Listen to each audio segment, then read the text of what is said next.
Japão, nós temos, eu morei no Japão um período, estudei lá e adoro muita coisa, mas tem coisas do Brasil que eu não troco e não trocarei pelo Japão. Mas assim, eu cheguei lá numa venda, num supermercado e comprei uma cenoura de rama orgânica.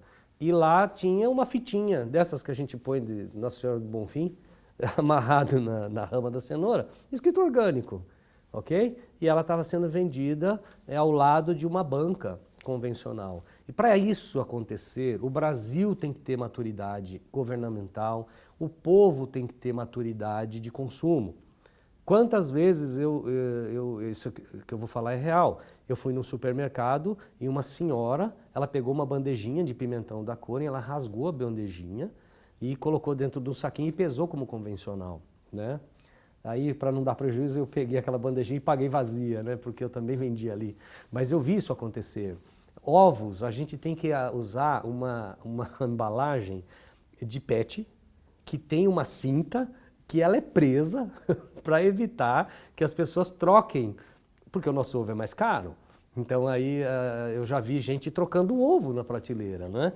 Então assim, por isso que eu falo que a maturidade de você entender que alguém precisa ser pago, o comércio justo precisa acontecer, que a fraude, a corrupção, ela está dentro do lar da gente, ela não está só no governo, né? Então, quando isso ocorre, igual esse ano nós vamos lançar, olha o que eu vou falar, hein? Primeira vez na história da Coren, nós vamos lançar um ovo com a polpa, embalagem de polpa de papel. Será que não era o mesmo que a minha mãe comprou e compra lá na venda nos anos 70, naquela cartela? Entendeu? Que muitas empresas amigas nossas já fizeram isso. Mas na nossa escala de produção a gente tem muitos problemas e agora nós vamos bater o martelo, nós vamos mesmo para a polpa. Então isso quer dizer o quê? Nós estamos fazendo o futuro, resgatando o passado.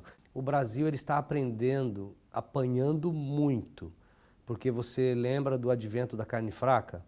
Nós tivemos alguns frigoríficos, foi coisa de nada, mas praticamente lá fora a Coren teve problemas. Nós fizemos a primeira exportação de frangos orgânicos do Brasil em 2016.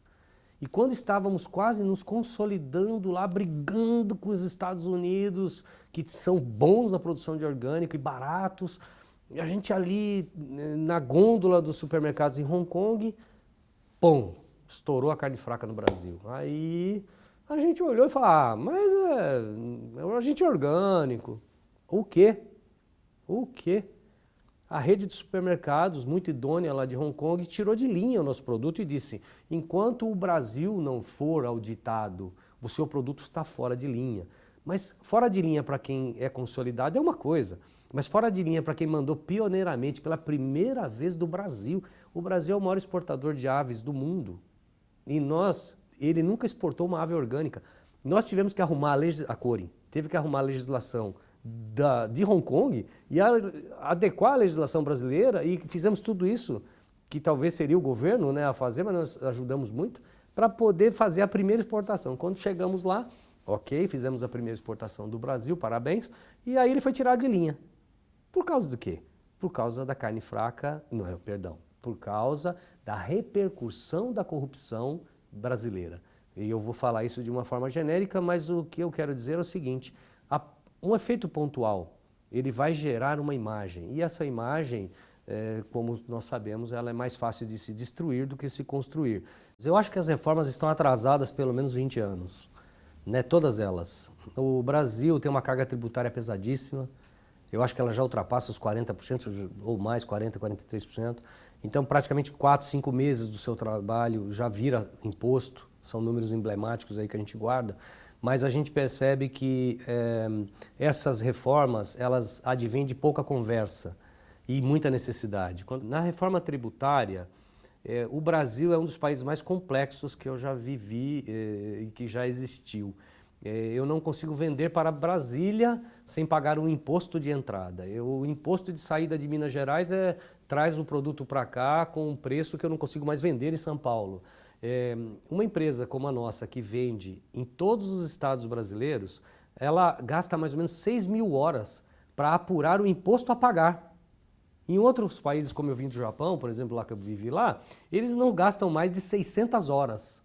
Então, só para eu somar a quantidade de funcionários que eu tenho, para tentar saber qual o imposto que eu vou pagar nessas 3.000 operações que a Coni faz, e no final eu tenho certeza que eu vou errar. Eu tenho certeza que um fiscal vai vir e vai falar, olha, aqui você acertou, mas aqui você errou, porque também existe uma gama de fiscais absurdamente grande para tentar entender essa legislação absurdamente complicada, para depois, no fundo, você descobrir que todo o imposto que você gerou, você usou um percentual absurdo para sustentar a sua máquina de apuração desse imposto. Entendeu? Então você diminui empregos, você faz com que a indústria não consiga viver, o empregado não cresce. Às vezes eu tenho vontade de entrar para a política, sabe assim? Porque eu falo, poxa vida, será que eu tenho que ter 10 números para dizer que eu sou o Reginaldo Morikawa? Eu tenho PIS, NIT, RA, certidão de nascimento, CPF, a minha RG, aí eu tenho título de eleitor, aí eu tenho... Vocês já imaginaram a quantidade de números que a gente tem para existir? Aí eu digo para vocês, será que cada número desse requer um software?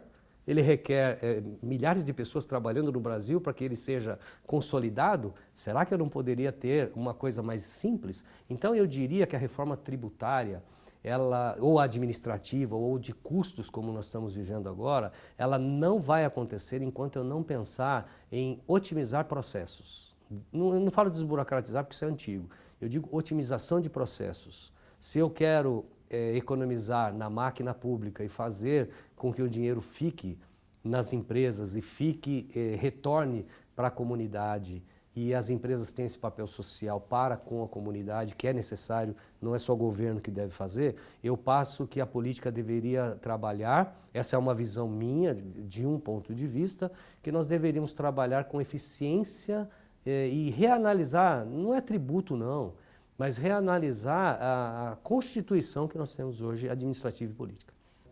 É inadmissível que nós consigamos ter tecnologias tão perfeitas, né? E a cada dia a gente se impressiona mais com nanotecnologias, com viagens espaciais, e que a gente não consiga ter a fome do mundo acabada.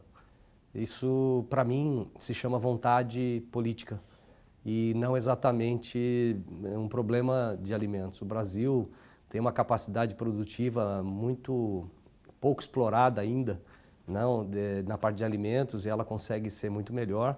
E outros países também, África então nem se fala, né? Então a gente precisa de ter o olhar para isso. Então eu diria que a alimentação no mundo, para mim, ela começa por esse sentido.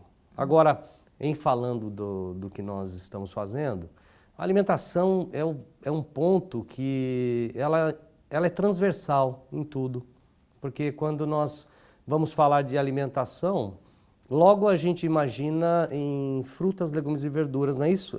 Cereais. Só que a alimentação hoje, ela não é isso, né? A FAO extremamente preocupada, os sistemas de saúde extremamente carregados, e a gente começa a ver assim um aborígene da década de 30 anos atrás, você vê um aborígene hoje obeso. Então você percebe que hoje falar em alimentação, nós temos que falar em marketing, até a minha formação, nós temos que falar em hábitos de consumo, que é o que principalmente vai afetar a saúde e a qualidade de vida e, nesse contexto, a alimentação, né? Porque eu posso pensar em alimentação para acabar com a fome, mas eu também posso pensar em alimentação para ter saúde. Uma vez já chamaram a gente de ONG no passado, depois de OCIP, mas no fundo nós somos um organismo que talvez não existam muitos iguais, né? Porque nós nascemos de uma filosofia para construir uma filosofia, mas nós somos extremamente empresariais, né, dentro de uma linha que a gente entende ser mais justa, principalmente porque somos embasados da filosofia de Mokichi Okada. Então a pergunta para responder é bem simples. Sim, somos uma empresa constituída brasileira, com capital brasileiro, e sim, somos uma empresa que o nosso lucro ele é 100% revertido na sua concepção como se fosse uma fundação, como se fosse uma ONG. Eu ganho salário, eu estabeleci um prolabore, um salário para mim fixo, que tem aí os seus reajustes, mas o lucro que nós temos da empresa, eu mesmo como sócio, eu abro mão e reinvisto na nossa atividade, né? O idealizador desta empresa, ele se chama Tetsuo Watanabe, né? Faleceu em 2013, mas ele tinha já essa vontade em 1992. E em 1994, ele idealizou. E nessa idealização da Korin, ele escreveu o nome Korin, que quer dizer anéis de luz. E os 3 círculos, que são a logomarca, ela representa o fogo, a água e a terra. E esses 3 círculos, eles têm a intersecção central, que representa o ser humano. Dentro da filosofia da Korin, que é de Mokichi Okada, ela diz que tudo na vida nasceu para abastecer o ser humano, né? O nosso símbolo de sustentabilidade é o ser humano no meio e não o planeta, como a gente costuma ver.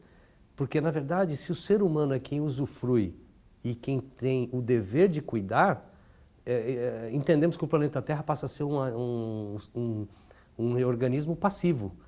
Apesar de sua interação e sua existência viva, ele é passivo quando se trata com o ser humano. Então nós entendemos que é o ser humano que tem que cuidar do planeta e por isso tudo é feito para ele. E a partir daí o nome Korin ele tem essa vibração também energética. Nós consumimos hoje frangos e galinhas, graças a Deus, mas nós temos problemas seríssimos em outros setores. Por exemplo, a Korin lançou a primeira tilápia que não usa hormônios de reversão de sexo para que todos virem macho. Porque, na verdade, na tilápia, 98% do que você come é um tilápio. Uma tilápia macho. E é interessante que na galinha, né, você tem uma coisa muito terrível na produção de ovos, que é isso que a Korin está trabalhando já há muitos anos. É muito difícil porque o ovo dobraria de preço hoje. Temos questões econômicas para ver. Mas a Korin não é a favor disso. Existe um sacrifício sistêmico do pintinho macho para gerar galinhas poedeiras. Cada galinha que existe, um pintinho macho foi triturado ao nascer. Então você tem galinhas nesse caso, né? E quando você tem o leite, você tem vacas que produzem, aquele macho que produz da vaca que produz o leite, ele é sacrificado porque ele também não ganha peso, ele não ganha massa de financeira em relação ao seu consumo alimentar. Então a conta não fecha. Então o mundo ele está embasado em poderios, em necessidades econômicas, seja ela embasada no ponto de vista de falta carne, falta leite, falta ovos, falta dinheiro para pagar. Então a Korin ela tenta criar sistemas de dupla aptidão. Então, por exemplo, na tilápia, a gente tem sistemas de trabalhar com mudanças de reversão do sexo por temperatura. Porque é interessante, na natureza, mesmo sem ninguém controlar, 50% nasce macho e 50% nasce fêmea. Então, quando a gente faz algumas manobras assim, entendendo o meio ambiente, a gente conseguiu hoje ter 80% sem usar hormônio de reversão em machos e 20% de fêmeas. Ué, mas por que não vender a fêmea? Aí a gente faz o quê? Vende um peixe um pouco menor para uma outra linha quando a gente vai no restaurante de peso por quilo, uma tilápia desse tamanho atrapalha para comprar. É melhor pequenininha, porque você não tem que ficar cortando ela no meio. Existem mecanismos de consumo para outros animais, entendeu? Então a Korin ela está lançando frangos de dupla aptidão. Se nascer macho, vira frango caipira. Se nascer fêmea, vira galinha poedeira. Só que no final das contas, ela produz muito menos. Aí é que entra a questão. Quando você tem um animal de dupla aptidão, eu vou usar essa tilápia fêmea, ela começa a reproduzir dentro do tanque e ele consome mais ração. Aí as indústrias falam, meu Deus, essa tilápia ela não podia comer 1,2 de ração, ela tinha que comer 0,9. Então você começa a perceber assim que é um absurdo de medo do dinheiro, sabe? Então eu prefiro cobrar 10% mais caro, 20% mais caro e dizer assim, a tilápia vai comer, a fêmea vai comer, o filhinho da tilápia vai nascer, aqueles que vazarem eles vão passear por aí, né? E assim, não ter hormônios desfilando pelos rios mudando para macho todo mundo que ele encontrar na frente na vida dele, que nunca acaba, né? Então, assim, eu vejo que entre frango e galinha, eu diria para você que nós devemos dar valor a todos, com muito bem-estar animal, devemos dar muito valor a uma vida que é retirada para virar alimento, e mais do que isso, nós devemos dignificar essa vida retirada e trabalhar para que esse mundo seja melhor, que ele se transforme em um paraíso terrestre.